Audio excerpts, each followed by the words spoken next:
Hello guys, this is Gabriel and Jose here at the Orion headquarters.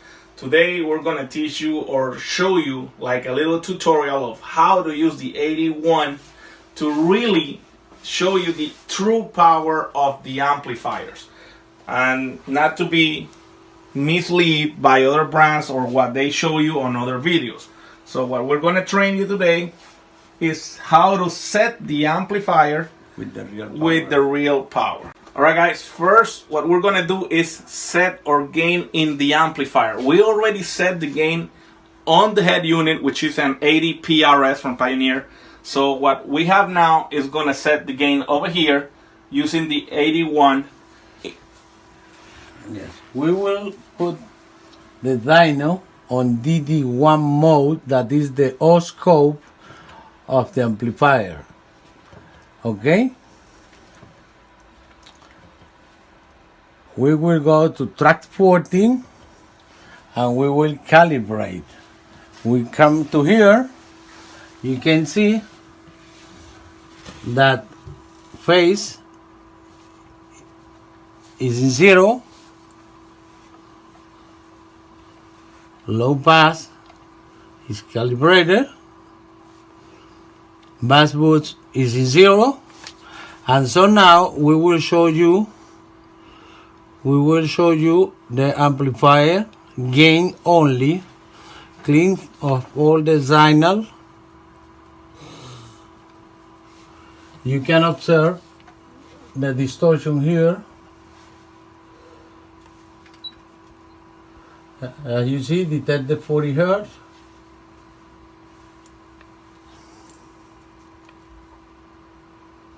The amplifier is set at no distortion. Okay, just right now, with exits from this, we will go to track number 40. That is 40 Hertz, certified. Okay. Enter. Mono. Just look for 1 ohm. Enter.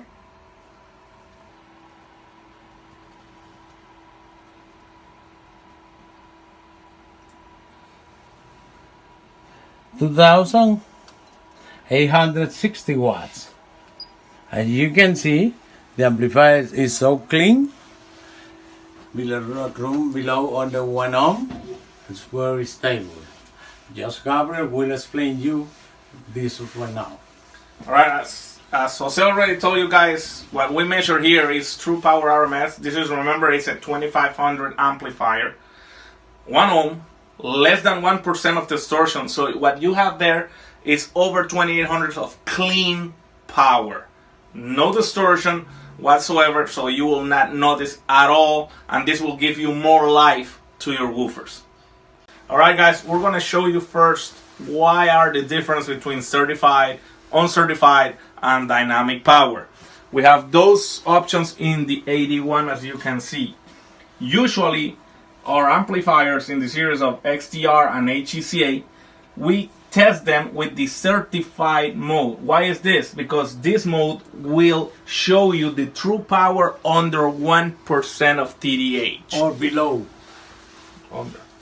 So that's why we're testing our amplifiers this. Whenever you see other people or other brand or other level of amplifier test on certified mode or the uncertified mode, is because what you're seeing is true power but above 1% of TDH.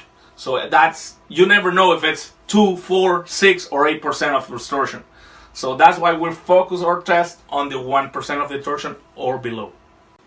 Now guys, we're going to show you a little trick or what people do to show you amplifiers with low power and they try to put like more power on the test. What they use, or we've seen, if people using uncertified mode. Uncertified mode, remember, is above 1% of distortion, but the issue is people, what they do is get an amplifier, put the gain all the way up to whatever it goes, and also they use the bass boost or whatever other calibration the amplifier has. The first thing that people made is get the full gain Also go to the bass boost and increase a lot. Okay, also open the low pass, and the amplifier have a trick. Obviously you will see too much power on the amplifier. Just right now I will go to uncertified dyno room. As you see, enter mono, next 1 ohm, enter start dyno, and please get the sign, and you will see the difference in power.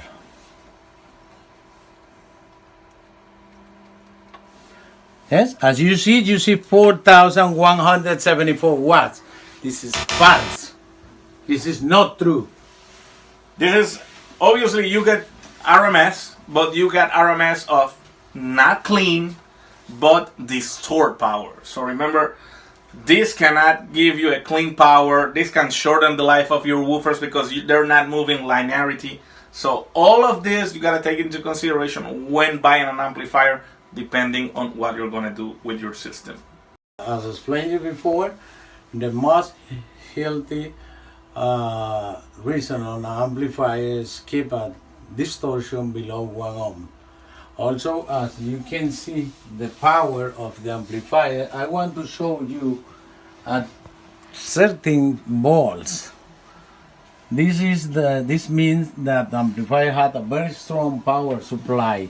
It's a euphemism. Is try to go to 18 volts with an amplifier. This is a reason. The reason of the 18 volts on a power supply of the amplifier is very simple. You make a weak power supply, and that demands a high voltage, and when this demands a high voltage, the amplifier will have a power. But 18 volts is really crazy when a car is all the day between 12 volts and mostly maximum 14 volts. Guys, this is the reason why Orion made the amplifiers that the people can use and now have a power plant generator on the trunk of the car to try to move the watts or RNS that they need. Third test will be dynamic power. What dynamic power does is send the amplifier bursts of signal. So what the AD1 will measure is just peak powers of certain frequencies that will be in your music. So it's not a true continuous power measure, but just peak measures. We're going to show you this test. Jose is going to take over now. I will make the dynamic power mono, just 1 ohm, enter, start dyno, ready.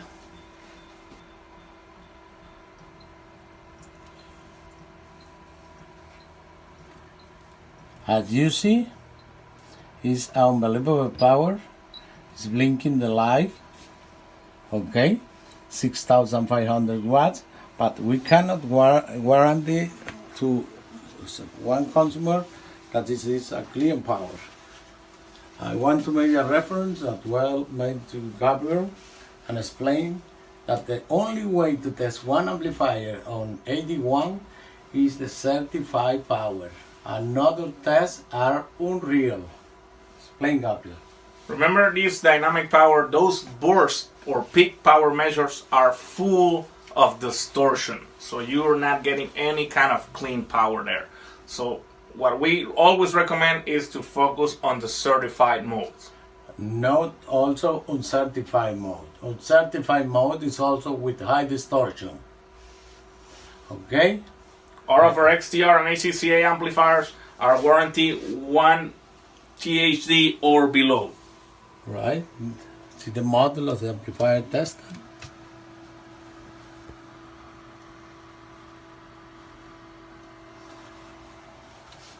Hope that you have enjoyed the real power of Orion.